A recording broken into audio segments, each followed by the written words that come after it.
আচ্ছা, আপনারা কি জানেন যে বইয়ের আগে স্বামীরা কৃষক মারা যায়? যদি না জেনে থাকেন আজকে তাহলে আসেন আমি তোমাকে কই।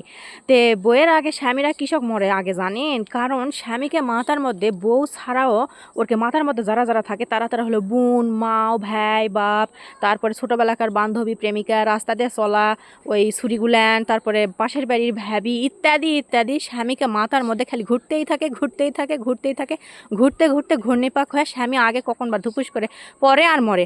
আর বউয়েকে মাথার মধ্যে খালি স্বামী কোনাই থাকে, স্বামী ছাড়া বউয়েরা কারো লিয়া ভাবে না।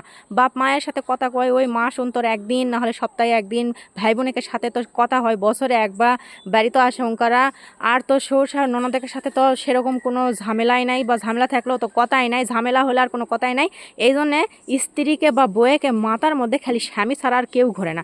ওই জন্য বউয়েরা বেশি দিন বাসে দেখবেন তাকে সামে সামে লেগে গেছে, বুড়ি হয়ে গেছে, মাজা হালে থুতথুরা হয়ে গেছে, তাও তারা কিন্তু বেঁচে আছে, অথচ স্বামী কোনাই নাই।